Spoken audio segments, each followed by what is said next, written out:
Corona संक्रमण काल अभी समाप्त नहीं हुआ है और मार्च से जहां सभी स्कूल प्राइवेट और गवर्नमेंट स्कूल सभी बंद हैं और इसके बाद उनकी ऑनलाइन क्लासेस की व्यवस्था प्राइवेट स्कूलों द्वारा की गई थी और वर्तमान में उनकी फीस मांगी जा रही है, जिसको लेकर सभी पालक लोग एकत्रित हो गए हैं और पालक महासंघ की यहाँ स्थापना हुई है। आज जैसे 15,000 16,000 है तो 8,000 शिक्षण शुल्क है और बाकी की अदर शुल्क है, तो वो लोग आदि ले रहे हैं। उनका क्या है? बस में 4 चक्कर किसी स्कूल में 80% शिक्षण शुल्क है और 20% अदर शुल्क है, तो वो लोग शिक्षण शुल्क के नाम पे पूरा ले रहे हैं। ज्यादा फीस नहीं ले सकते। आपकी शैक्षिक संस्था में क्या खर्च हुआ है वो खर्च आप लें, क्योंकि आपकी संस्था हम तोड़ना नहीं चाहेंगे, और वो भी कैसे, सार्वजनिक रूप से और सामाजिक रूप से और नैतिक रूप से।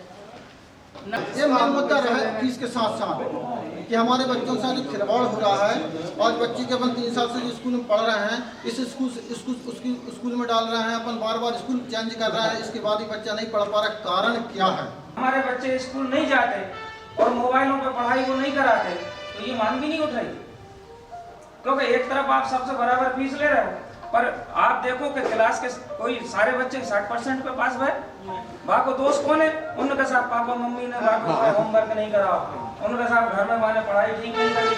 भाई हमारे साथ कुछ पालक हैं। ललित जी, आप भी बताएं, आपके बच्चे भी पढ़ते होंगे, क्या समस्याएं आती हैं मूल रूप से आप? पहले तो मैं ये जो पालक महासंघ का गठन हुआ है इसके लिए ढेर सारी बधाइयाँ देना चाहूँगा। ये एक बहुत बड़ी पहल है जो कि बरेली नगर में पहले हो जाना चाहिए थी, लेकिन देर आए दुरुस्त है। पालक महासंघ का गठन इसी उद्देश्य को लेकर हुआ है कि नो क्लास नो फीस। जब हमने अपने बच्चे को पढ़ाया ही नहीं, आपने पढ़ाया ही नहीं स्कूल वालों ने, तो फीस किस बात की लेंगे आप? मूल रूप से तो समस्याएं पहले से ही विगत से ही बनी हुई हैं, किंतु वर्तमान में कोरोना काल में लोगों की आर्थिक स्थिति भी कमज़ोर हुई है और बच्चों को किसी प्रकार की शिक्षा तो मिली नहीं है, लेकिन इसके बावजूद भी सरकारी स्कूल के प्राइवेट स्कूल के जो संचालक हैं वो अपनी फ़ीस तो बराबर वसूल करना चाहते हैं, और जब पढ़ाई ही नहीं हुई है तो हर पालक का ये कहना है कि जब हमने पढ़ाया नहीं, फ़ीस किस बात की। इसके बावजूद भी शासन चाह रहा है कि भाई फीस दी जाए, हाई कोर्ट के आदेश है फीस दी जाए, किंतु फीस दी जाए तो उसका भी कोई मापदंड होना चाहिए निश्चित, इतनी दी जाए। अब किसी स्कूल की फ़ीस है 16,000, किसी की 500 रुपये महीने। लेकिन जितना हम बच्चे के लिए खर्चा कर रहे हैं, क्या उतनी गुणवत्ता बच्चे को मिल रही है? चाहे वो शिक्षा के स्तर हो, चाहे उसके बैठने की व्यवस्था हो, चाहे उसको खेल कूद का विकास हो, अन्य शारीरिक गतिविधियाँ हो। आज के बाद पालक संघ इस बात का ध्यान रखेगा कि पालक बच्चे के ऊपर जो खर्च कर रहा है, स्कूल उसका पर्याप्त उतना उसको रिटर्न दे रहा है कि नहीं दे रहा।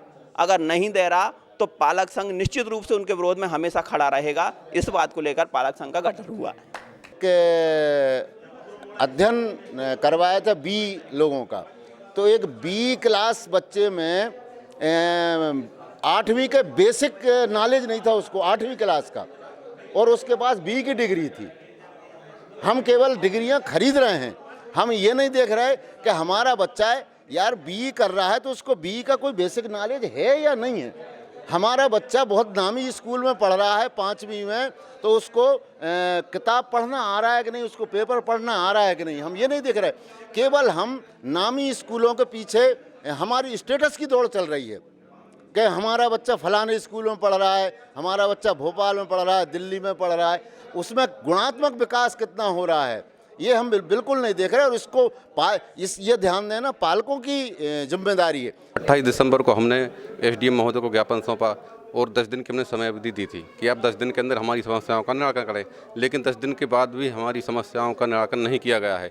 इस तारतम्य में हमने वर्तमान विधायक देवेंद्र जी पटेल को भी ज्ञापन सौंपा है, पूर्व विधायक जो सत्ता पक्ष से हैं रामकिशन जी, उनको भी ज्ञापन सौंपा है। सभी ने आश्वस्त किया है कि हम पालकों के साथ हैं, क्योंकि स्कूल संचालक 35,000 पालक हैं, इसलिए हम सभी पालकों के साथ हैं। लेकिन फिलहाल हमारी समस्या का हल होता नजर नहीं आ रहा है। क्या मनमानी कर रहा है? स्कूल संचालक फीस नहीं देने के कारण बच्चों को पेपर नहीं देने दे रहे हैं, स्कूल में नहीं बैठने दे रहे हैं, स्कूल से भगा रहे हैं, और भी काफ़ी समस्याएं हैं। मैं पालकों से अनुरोध करूंगा कि किसी भी प्रकार की फीस जमा ना करें, आगामी प्लानिंग क्या है आपकी? आगामी प्लान हमारे 18 तारीख से हम धरना प्रदर्शन एसडीएम महोदय के सामने करने वाले हैं। उसके बाद भी अगर हमारी समस्याओं का हल नहीं किया जाता है तो बरेली बंद सहित हमारे पास कई विकल्प खुले हुए हैं।